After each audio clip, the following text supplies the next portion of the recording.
Sayyidina Al-Hasan itu lahir di kota Madinah Al-Munawwarah di pertengahan bulan Ramadan tahun ketiga Hijriah.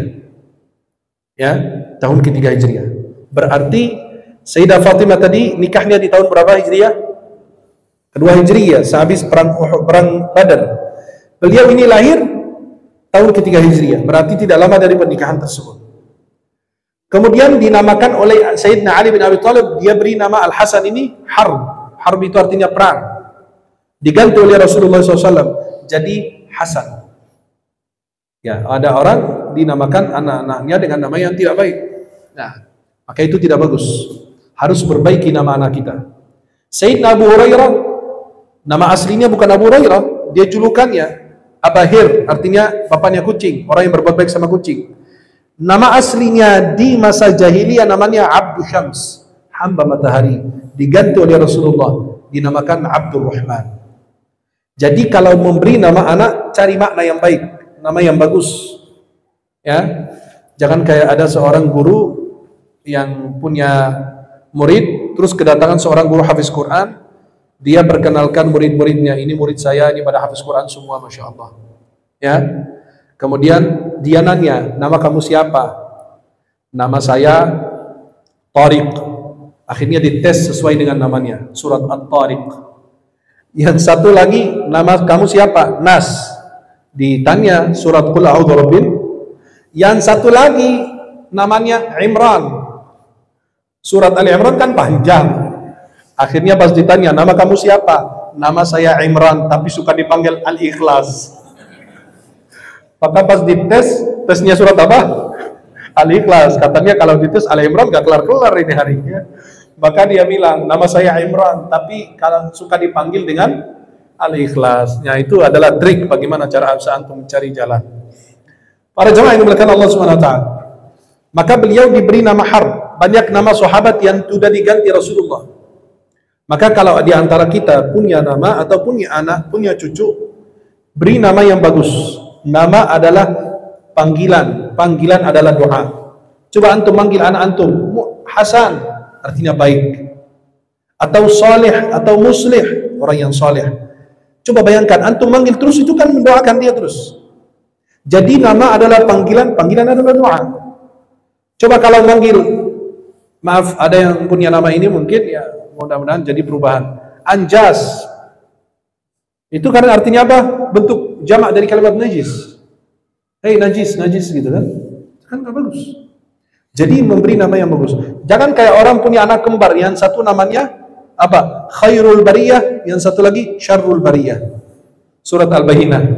Jangan di dalam Al-Quran langsung diambil kasih nama anak, enggak. Ada nama Qarun, ada Harun, ada Fir'aun. Itu kan nggak boleh kita pakai. Yang bagus-bagus kita ambil. Ada Musa, ada Taha. Ada nama yang bagus-bagus itu kasih. Kalau tidak ya nggak usah. Ya, artinya apa? Kayak orang Arab dulu, biasa kalau dia punya anak, berapa kali istrinya lahiran meninggal, akhirnya dia cari nama yang paling jelek dikasih ke anaknya. Katanya apa? Alasannya biar hidup. Nggak ada urusan dengan nama. Memang usianya nggak dikasih oleh Allah, nggak dikasih umur oleh Allah Subhanahu Wa Taala.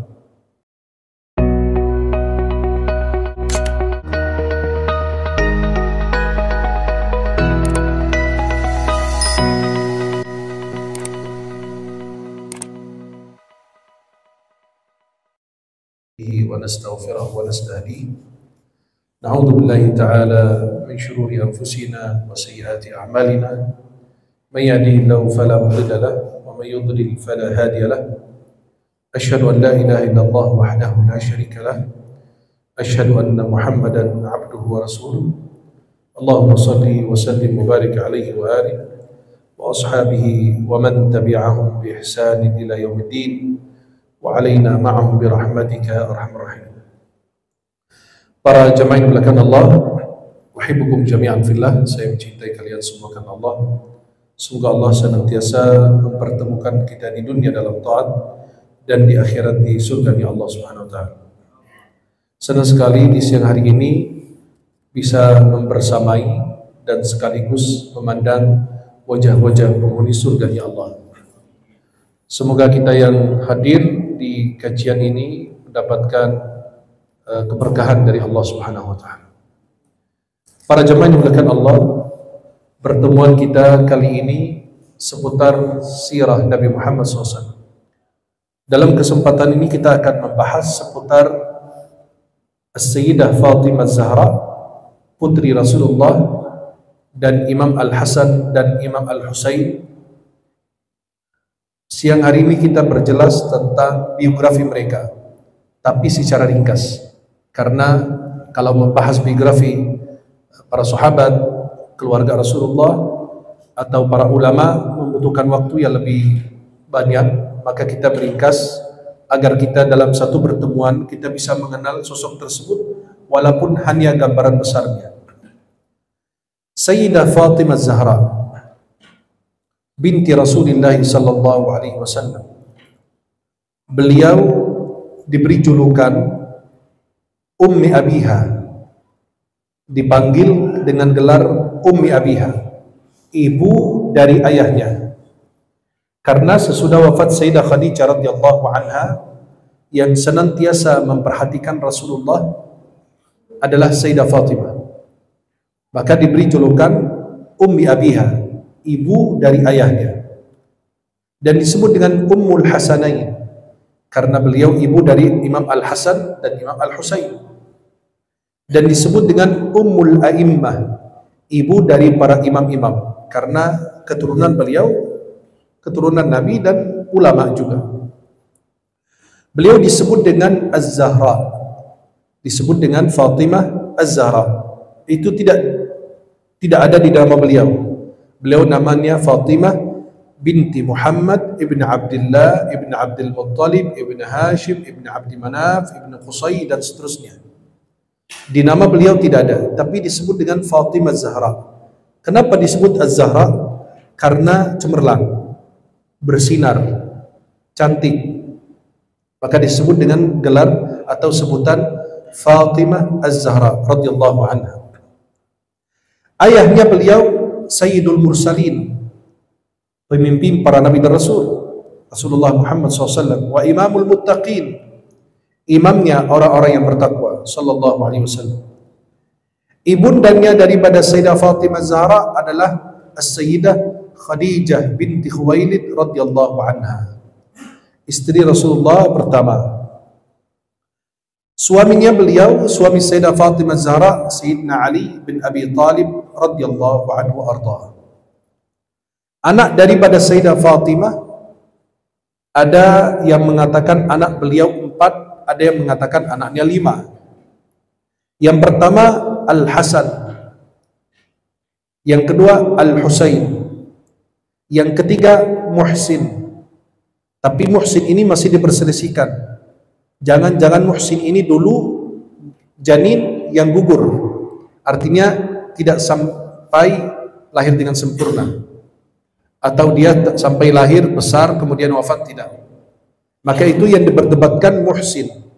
Tapi yang disepakati putri dan putra Sayyidah Fatimah Zahra dan Sayyidina Ali bin Abi Talib ada 4. Al-Hasan, Al-Husain, Zainab, Ummu Kulthum.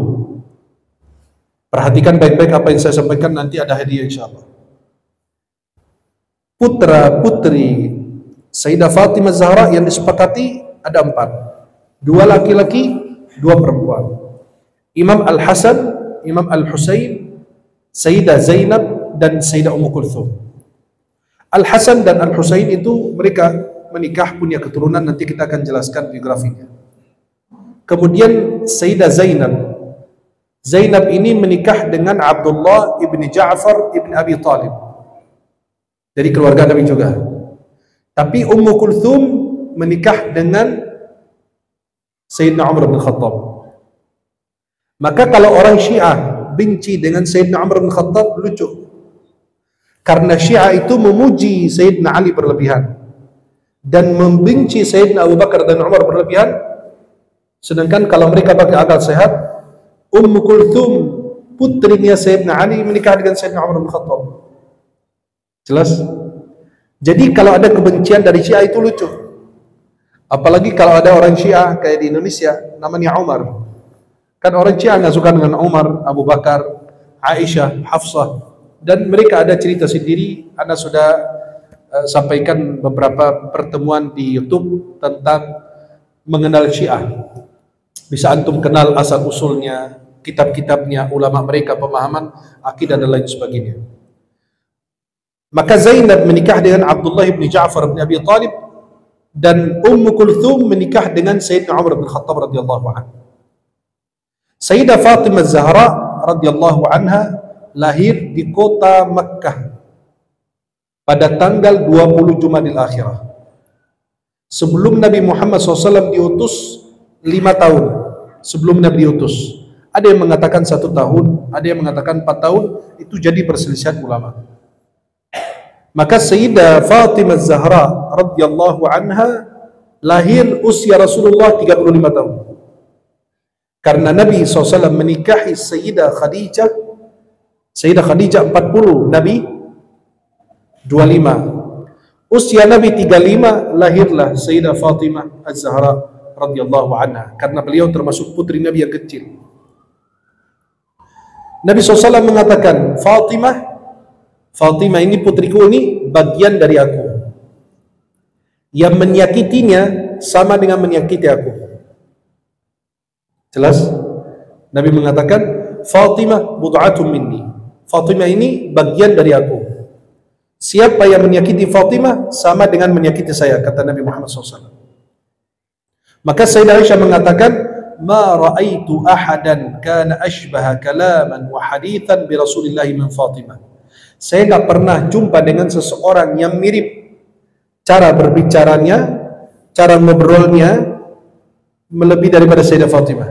Mirip Nabi kalau berbicara. Bahkan sesudah wafat Rasulullah, Nabi SAW wafat, Sayyidah Fatimah radhiyallahu anha jalan di depan sahabat, keluar. Mereka menangis karena ingat, karena cara jalannya Sayyidah Fatimah persis cara jalannya Rasulullah. Nabi jalannya gimana? Nabi itu jalan ka'annama yanhattu min sabab. Nabi itu kalau jalan itu jalannya cepat, cenderung ke depan. Kayak orang turun dari turunan tinggi, karena Nabi itu laisat lahu raha. Nabi itu tidak ada waktu istirahat. Nabi itu nggak kayak kita. Ya, keluar makan siang aja setengah jam, 1 jam baru balik. Anak suruh beliin apa di depan gang doang. Jalan baliknya udah besok mungkin maghrib apa lusa gitu, main HP, main game segala macam kan. Nengok sana, nengok sini. Gak kayak kita dulu kan disuruh ambil sesuatu, ambil langsung balik. Sekarang anak kan ajaib. Sampai orang tua bilang, nak ambilin air minum dong dari dapur. Kata anaknya apa? Sekarang enggak, nunggu saya sakaratul maut baru kamu bawa. Jadi pertanyaan yang unik, saya minta air karena saya haus. Ya kalau saya nggak butuh sekarang, ngapain saya minta gitu loh.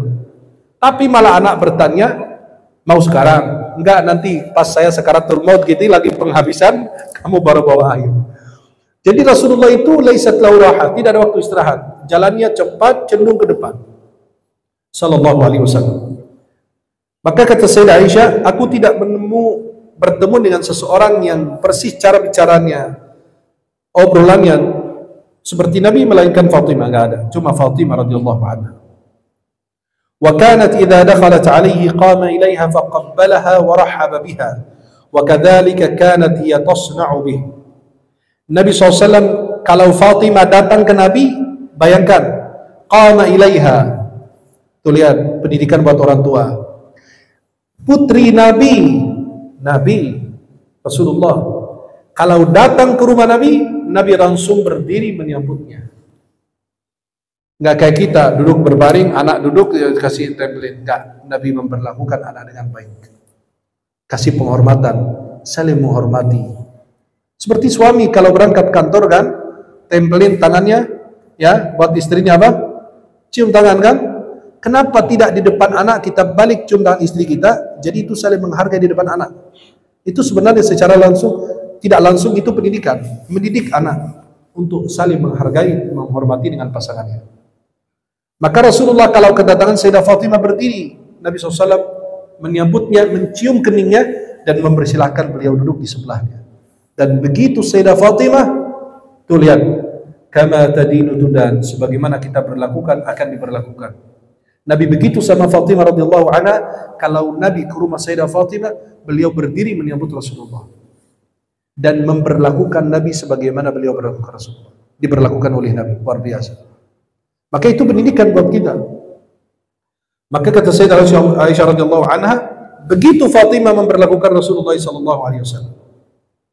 Sayyidah Fatimah menikah dengan Sayyidina Ali bin Abi Thalib radhiyallahu anhu. Beliau menikah di tahun kedua Hijriyah, sesudah perang Badar. Kan kita tahu perang Badar, kemudian perang Uhud tahun ketiga. Sampai Nabi mengatakan Fatimah sayyidat nisa'il alamin. Fatimah ini pemimpin wanita seluruh alam. Nanti antum akan terkejut Sayyidah Fatimah wafat usia berapa?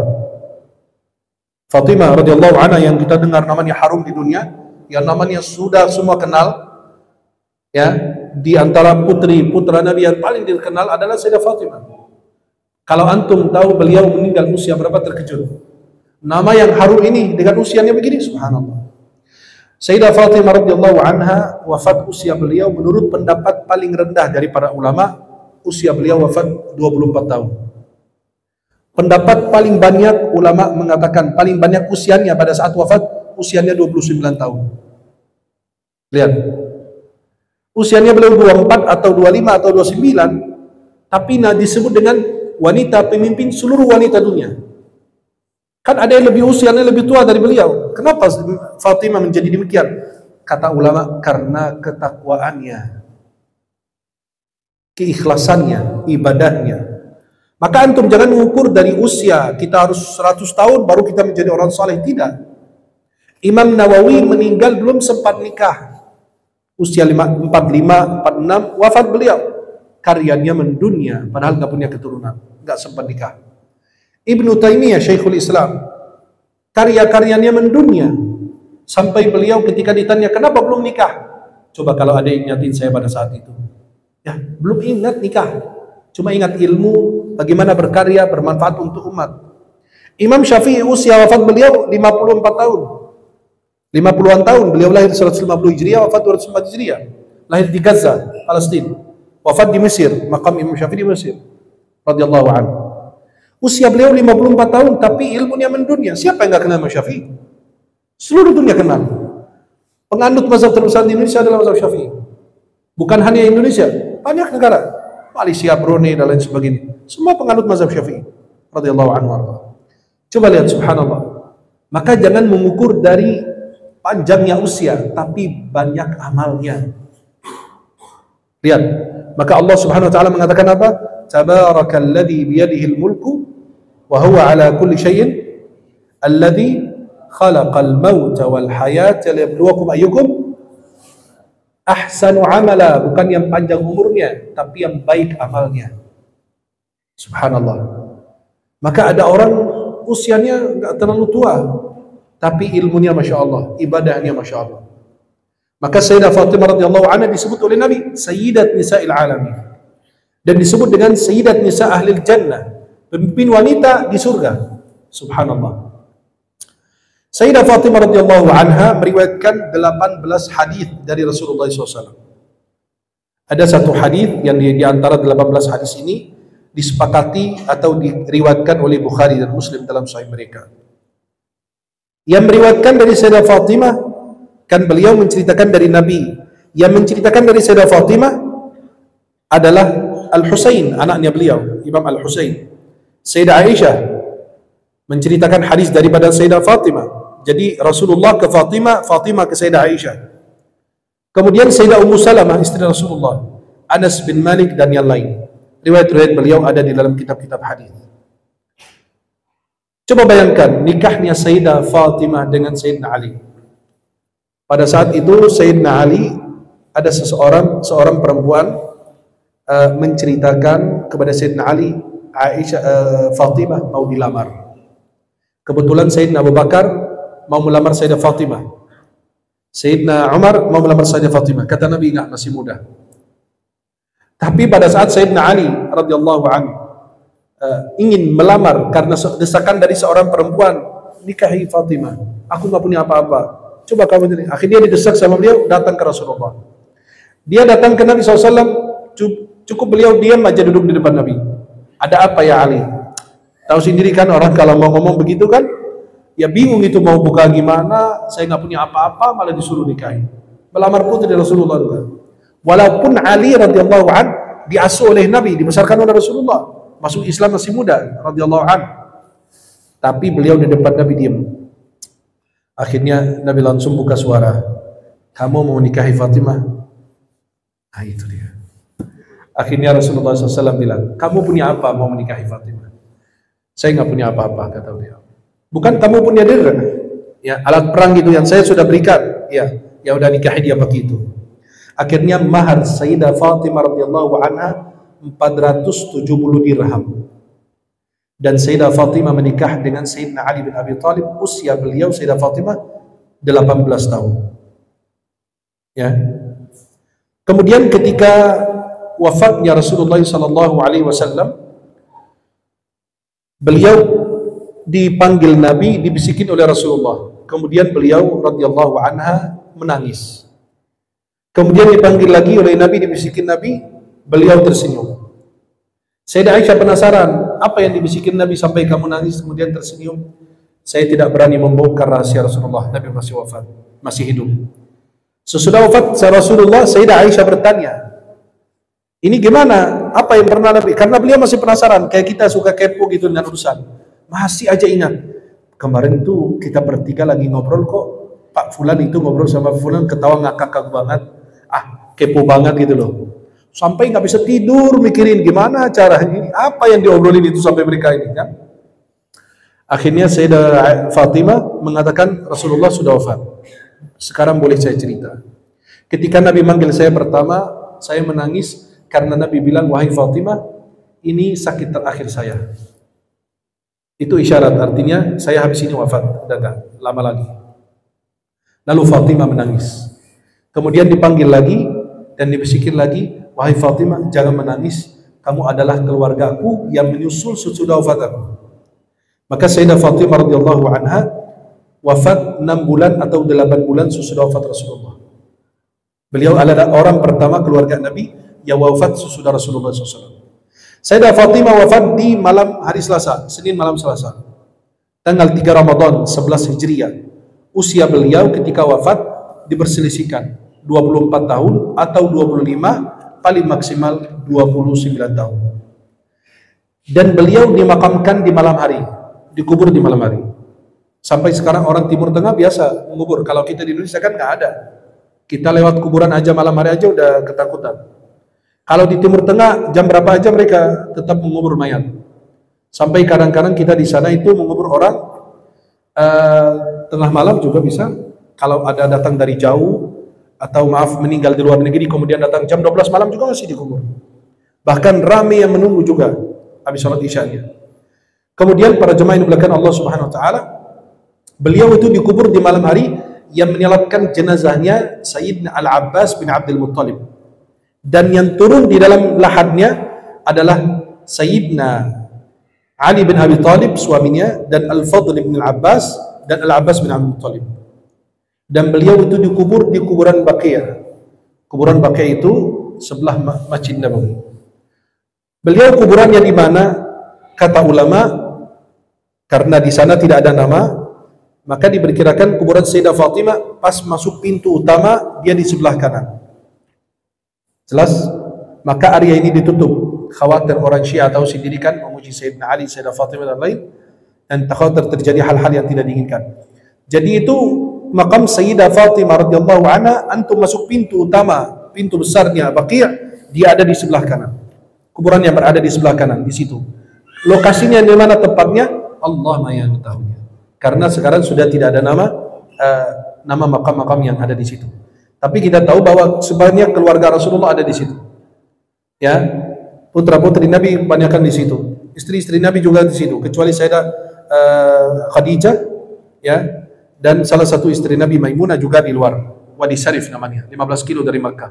Tapi kalau Sayyidah Aisyah di kuburan Mu'alla, ya, sebelah-sebelah dengan kuburan Mbah Maimun atau Kiai Maimun Zubair dan para ulama-ulama yang dikubur di situ. Dan di kuburan Baqi' itu ada 10.000 sahabat yang dikubur. Padahal jumlah sahabat banyak kok 10.000. Karena sahabat itu terbencar di berbagai wilayah di dunia. Jadi mereka meninggal di banyak tempat. Ada yang meninggal di Irak, ada yang meninggal di Suriah, ada yang meninggal di mana, ada yang meninggal di Mesir. Nah, tapi yang dikubur di situ ada 10.000 sahabat. Dan di balik kuburan para sahabat itu ada kuburan umum. Siapa aja jamaah yang meninggal di Madinah dan minta dikubur di sana, biasa dimakamkan di kuburan Baqi'. Maka ini secara ringkas tentang Sayyidah Fatimah radhiyallahu anha. Kemudian di antara putra daripada Sayyidah Fatimah adalah Al-Hasan bin Ali bin Abi Thalib. Al-Hasan ini, Imam Al-Hasan bin Ali bin Abi Thalib, disebut dengan Abu Muhammad. Ibundanya beliau Sayyidah Fatimah Zahra. Ayahnya beliau adalah Sayyidina Ali bin Abi Thalib. Kakek dari ibunya, kakek dari Sayyidina Al-Hasan, Rasulullah. Nenek dari ibunya adalah Sayyidah Khadijah radhiyallahu anha. Kakek dari ayahnya adalah Abu Talib ibn Abdul Muttalib. Nenek dari ayahnya adalah Fatimah binti Asad. Saudara pada Sayyidina Al-Hasan kita sebut tadi Al-Husain, Zainab dan Ummu Kulthum. Yang masih diperdebatkan itu Muhsin. Apakah beliau punya anak namanya Muhsin atau tidak? Sebagian ulama mengatakan riwayatnya tidak sahih dan lain sebagainya. Sayyidina Al-Hasan itu lahir di kota Madinah Al-Munawwarah di pertengahan bulan Ramadan tahun ketiga Hijriah. Ya, tahun ketiga Hijriah. Berarti Sayyidah Fatimah tadi nikahnya di tahun berapa Hijriah? Kedua Hijriah, sehabis perang Badar. Beliau ini lahir tahun ketiga Hijriah, berarti tidak lama dari pernikahan tersebut. Kemudian dinamakan oleh Sayyidina Ali bin Abi Thalib, dia beri nama Al-Hasan ini Harb. Harb itu artinya perang. Diganti oleh Rasulullah SAW jadi Hasan. Ya, ada orang dinamakan anak-anaknya dengan nama yang tidak baik. Nah, maka itu tidak bagus. Harus perbaiki nama anak kita. Sayyidina Abu Hurairah, nama aslinya bukan Abu Hurairah, dia julukannya Abahir, artinya bapaknya kucing, orang yang berbuat baik sama kucing. Nama aslinya di masa jahiliyah namanya Abdul Syams, hamba matahari. Diganti oleh Rasulullah, dinamakan Abdul Rahman. Jadi kalau memberi nama anak, cari makna yang baik, nama yang bagus. Ya, jangan kayak ada seorang guru yang punya murid, terus kedatangan seorang guru hafiz Quran, dia perkenalkan murid-muridnya, ini murid saya, ini pada hafiz Quran semua, Masya Allah. Ya, kemudian dia nanya, nama kamu siapa? Nama saya Tariq. Akhirnya dites sesuai dengan namanya, surat At-Tariq. Yang satu lagi, nama kamu siapa? Nas. Ditanya surat Qul A'udzu Birabbil. Yang satu lagi namanya Imran. Surat Ali Imran kan panjang. Akhirnya pas ditanya, nama kamu siapa? Nama saya Imran, tapi suka dipanggil Al-Ikhlas. Maka pas dites, tesnya surat apa? Al-Ikhlas. Katanya kalau dites Al Imran gak kelar-kelar ini harinya. Maka dia bilang, nama saya Imran, tapi kalau suka dipanggil dengan Al-Ikhlas. Ya, itu adalah trik bagaimana cara antum mencari jalan. Para jemaah yang dimuliakan Allah SWT. Maka beliau diberi nama Harb. Banyak nama sahabat yang sudah diganti Rasulullah. Maka kalau di antara kita punya nama atau punya anak, punya cucu, beri nama yang bagus. Nama adalah panggilan, panggilan adalah doa. Coba antum manggil anak antum Hasan, artinya baik, atau saleh, atau muslih, orang yang saleh. Coba bayangkan antum manggil terus, itu kan mendoakan dia terus. Jadi nama adalah panggilan, panggilan adalah doa. Coba kalau manggil, maaf ada yang punya nama ini mungkin ya mudah-mudahan jadi perubahan. Anjas. Itu karena artinya apa? Bentuk jamak dari kalimat najis. Hei najis, najis gitu kan? Kan gak bagus. Jadi memberi nama yang bagus. Jangan kayak orang punya anak kembar, yang satu namanya apa? Khairul Bariyah, yang satu lagi Syarrul Bariyah. Surat Al-Bayyinah. Jangan di dalam Al-Quran langsung diambil kasih nama anak, enggak. Ada nama Qarun, ada Harun, ada Fir'aun. Itu kan nggak boleh kita pakai. Yang bagus-bagus kita ambil. Ada Musa, ada Taha, ada nama yang bagus-bagus itu kasih. Kalau tidak ya nggak usah. Ya, artinya apa? Kayak orang Arab dulu. Biasa kalau dia punya anak, berapa kali istrinya lahiran meninggal, akhirnya dia cari nama yang paling jelek dikasih ke anaknya. Katanya apa? Alasannya biar hidup. Nggak ada urusan dengan nama. Memang usianya nggak dikasih oleh Allah, nggak dikasih umur oleh Allah Subhanahu Wa Taala. Dikatakan oleh para sahabat, ada sahabat yang melihat beliau Rasulullah azanin di telinga kanannya Imam Al-Hasan. Itu ada riwayat. Ya. Azan di telinga kanan Imam Al-Hasan, dan ini sudah dibahas oleh para ulama 4 mazhab. Bolehkah kita azanin bayi yang baru lahir? Ulama bilang azan. Ada riwayat dalam Abu Dawud dan disahihkan Al-Albani. Dan ada sebagian mengatakan tidak, riwayatnya tidak sahih. Ya, tapi yang afdal mana? Itu sudah masyhur di kalangan para ulama, azan di telinga kanan. Yang hampir semua ulama sepakat itu azan di telinga kanan. Tapi yang diperdebatkan itu telinga kiri itu diiqamatkan. Itu enggak ada. Ya, masih juga diperdebatkan, itu bisa kita, itu dalam kajian fikih akan dibahas lebih luas lagi. Kemudian Nabi SAW azan di telinga kanan Al-Hasan ketika lahir cucunya, dan ditahnik. Tahnik itu adalah kurma atau madu atau manisan. Biasanya kurma, rutab atau tamar atau madu. Kalau kurma dikunyah dulu, dilembutkan, dihaluskan dulu pakai mulut kita. Ya, tapi biasanya orang-orang soleh, ya, akhirnya diambil, ditempelkan di langit mulut bayi itu, dan itu secara kesehatan itu bagus, bisa juga dibaca dalam bersama orang yang ahlinya. Maka Nabi SAW tahnik itu sunnah Rasulullah SAW. Bayi baru lahir diazanin, diberi nama yang bagus, dan juga ditahnik. Kemudian dikhitan di hari ke-7-nya beliau. Ya, kemudian diakikahi hari ke-7 juga. Ya, kapan anak bisa dikhitan? Kita di Indonesia kan anak itu sudah usia kelas 4 SD, kelas 5, ada yang pernah kelas 6 SD belum disunat. Tahu sendiri, kalau mau disunat minta sepeda dulu, minta hadiah dulu. Kalau nggak dikasih hadiah, nggak mau disunat. Nah, maka di Timur Tengah atau pada umumnya kita sunat anak itu 40 hari baru lahir, 50 hari. Jadi masih kecil kan cepat kelar. Kalau udah gede susah dikontrol.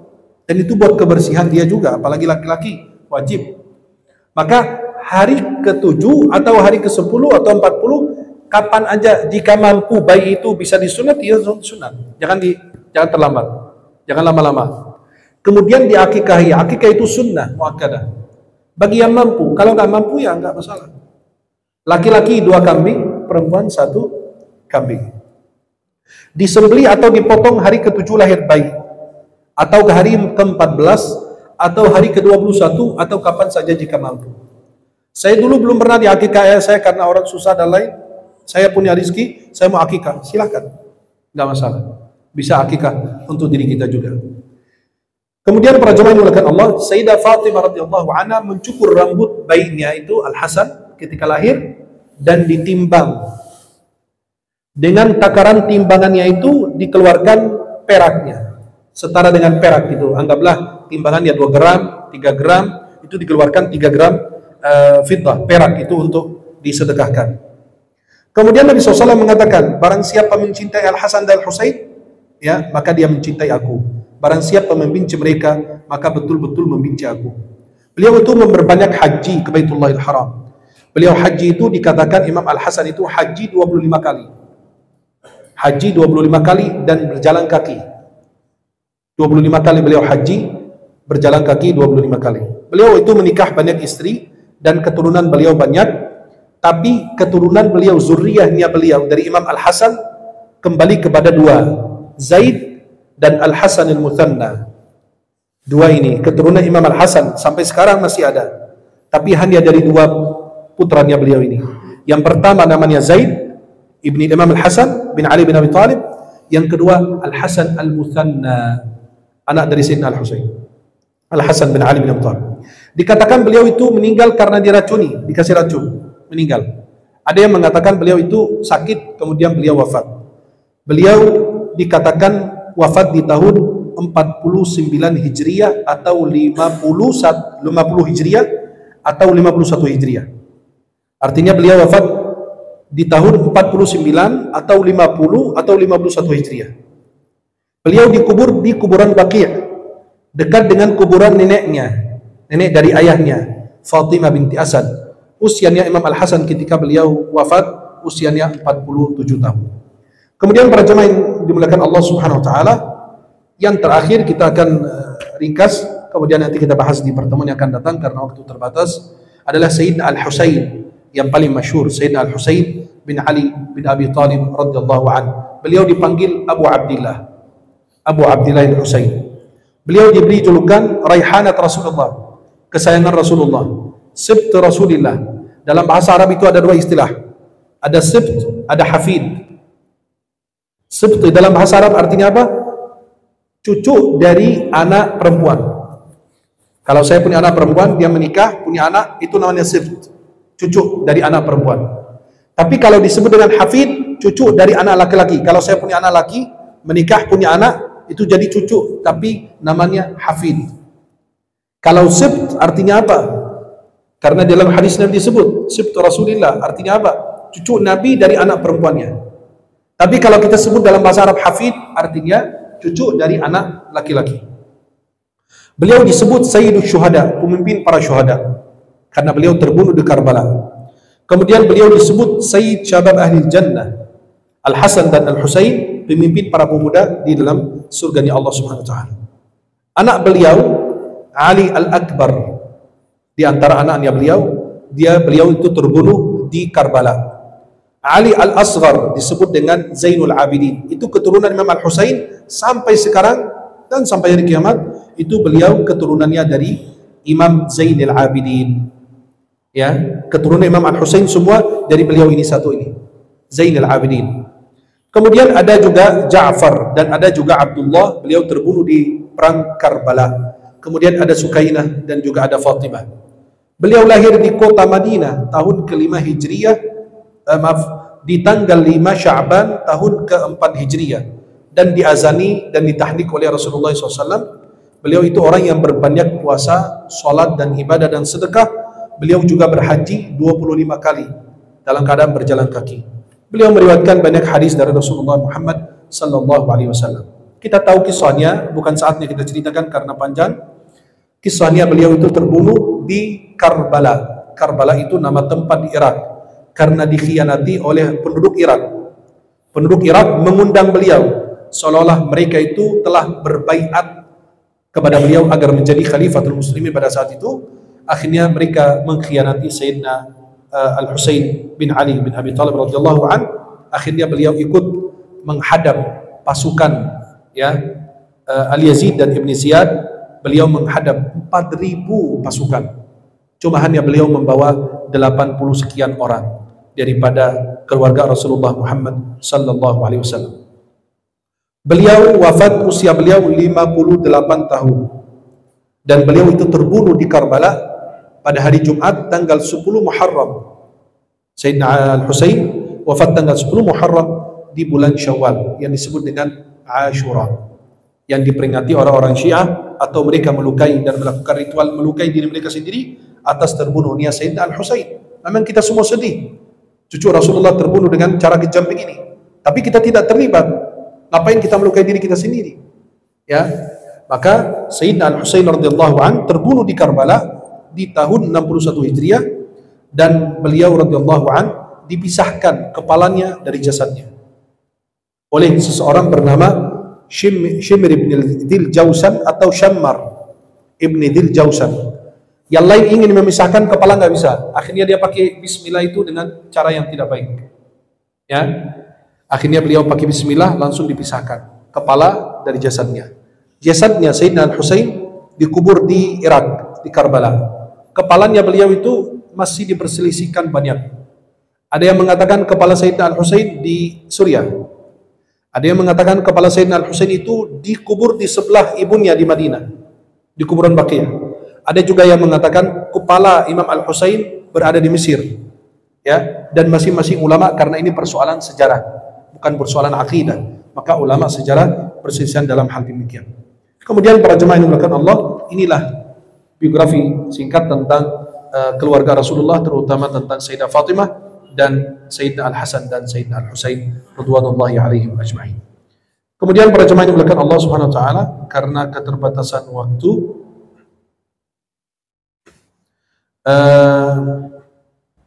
saya berikan pertanyaan, mohon yang jawab angkat tangan, kita akan berikan mushaf hadiah insyaallah.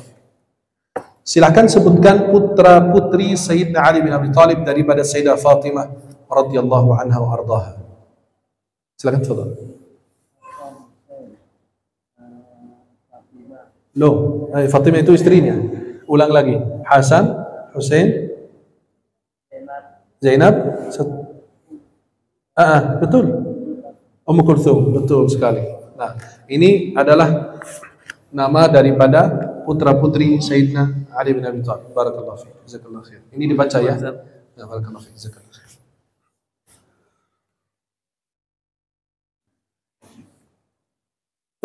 Pertanyaan berikutnya adalah surat yang disebut dengan induknya Al-Quran. Surat yang disebut Al-Fatihah. Masya Allah. Fadal. Afwan. Bisa diberikan ke beliau di belakang. Pertanyaan berikutnya, surat yang tidak disebut dengan, di awalnya tidak disebut dengan Bismillahirrahmanirrahim. At-Taubah. Masya Allah. Kemudian pertanyaan berikutnya adalah usia Rasulullah ketika ibunda Rasulullah wafat. Bukan. Rasulullah usianya berapa ketika ibundanya Rasulullah wafat? Bukan istri. Ketika ibunya Aminah bintu Wahab. 10, nggak bisa ditawar menawar ini. Bukan. 9 itu masih 6 tahun. Ini beliau itu. Usia Rasulullah ketika ibundanya wafat, Aminah bintu Wahab, usia Nabi 6 tahun. Kalau usia 8 tahun itu wafat kakeknya. Karena Nabi wafat, ibunya wafat, diasuh oleh kakeknya Abdul Muttalib sampai usia Nabi 8 tahun. Habis 8 tahun Abdul Muttalib wafat, diasuh oleh Abu Talib. Seterusnya sampai beliau nikah sama Khadijah dan punya keturunan. Kemudian para jemaah yang dimuliakan Allah Subhanahu wa taala, pekerjaan Nabi sebelum beliau diutus, ada 2 pekerjaan Nabi yang dilakukan. Nah, jangan, nanti yang lain. Dagang sama? Betul sekali. Fadal. Insyaallah. Nah, berapa usia Nabi ketika beliau wafat? Yang di belakang 63. Yang di belakang aja, karena yang di belakang udah duluan angkat tangan. Afwan, yang pakai training di belakang. Nah,